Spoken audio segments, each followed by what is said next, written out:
ओम शांति। जैसे कि आप सब जानते हैं, पिछले भाग में तो हमने ये समझा कि शरीर तो जीने के लिए 5 तत्वों की मांग करता है। उसी प्रकार आत्मा, जो इस शरीर को चलाने वाली एक चैतन्य शक्ति है, वो भी जीने के लिए 7 गुणों की मांग करती है।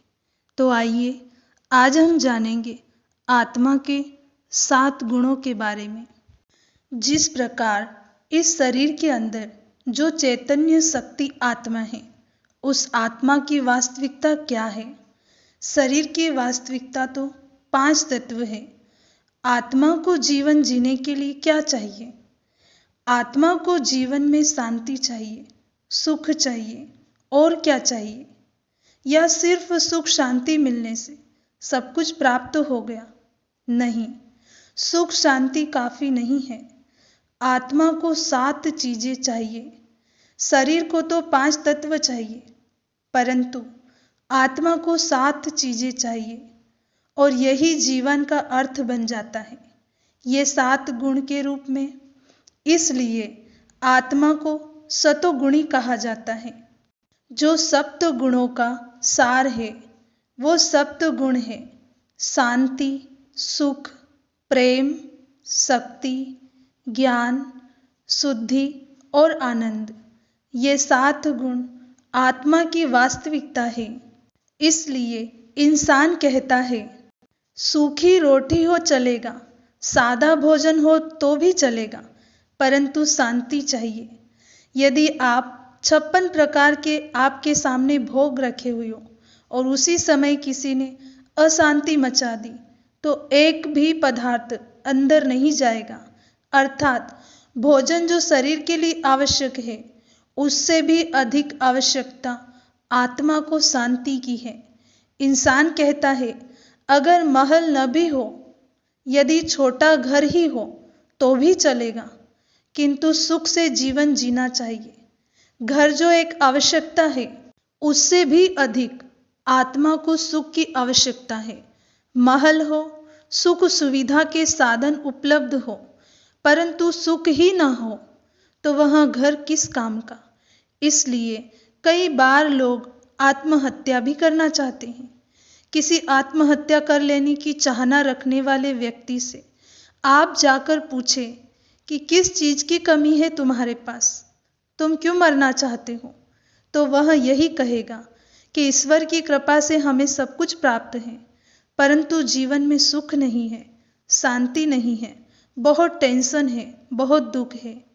यह भी कोई जीवन है?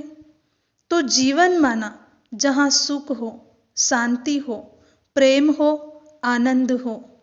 आज लेडी डायना जैसी राजकुमारी को देखते हैं तो उसे किसी भी साधन की, भौतिकता की कमी नहीं थी, लेकिन क्या वह अपने जीवन में खुश थी? क्या कमी थी उसे अपने जीवन में? जीवन में प्रेम नहीं था, शांति नहीं थी। उसने उस राजाई को ठुकरा दिया। उसने कहा कि जहाँ प्रेम मिलेगा, जहाँ शांति मिलेगी, मैं वहाँ जाऊंगी। तो जीवन का अर्थ है, जहाँ प्रेम हो, शांति हो, आनंद हो, वहाँ जीवन है। इसलिए इंसान कहता है कि मुझे महल माड़ियाँ नहीं चाहिए, परंतु प्रेम से 2 शब्द तो बोलो। इसमें कौन सा खर्चा लगता है? अर्थात धन जो आवश्यक है जीने के लिए, उससे भी अधिक आवश्यकता है आत्मा को प्रेम की। जहाँ प्रेम है, वहाँ जीवन है। तो ये 7 गुण आत्मा की आवश्यकता है। हमें जीवन में शांति, प्रेम, ज्ञान, आनंद क्यों चाहिए? भगवान के पास जाकर भी हम प्रार्थना में यही कहते हैं, हे प्रभु, अज्ञान से हमें ज्ञान की ओर ले चलो, अंधकार से प्रकाश की ओर ले चलो। संसार में ज्ञान की कमी नहीं है, बहुत सारा ज्ञान है। भारत में न शास्त्रों की कोई कमी है और ना ही महापुरुषों की कोई कमी है।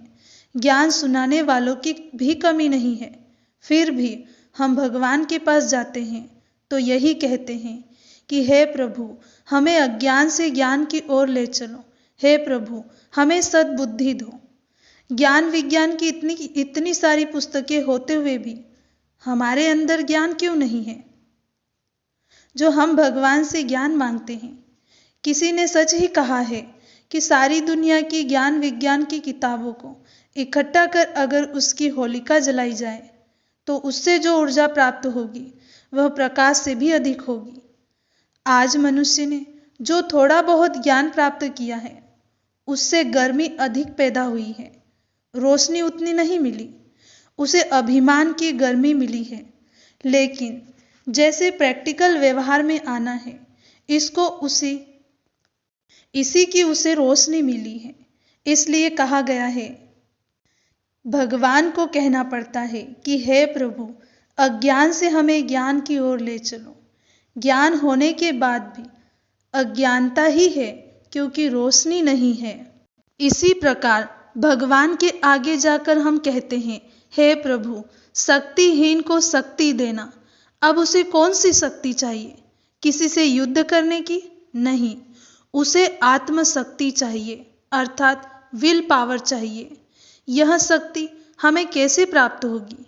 क्या भगवान के पास जाने से, प्रार्थना करने से वह शक्ति प्राप्त हो जाएगी? नहीं, इस प्रकार शक्ति प्राप्त नहीं होती है। शक्ति कैसे क्षीण हुई और आत्मशक्ति का विकास कैसे हो, यह हमें राजयोग सिखाता है।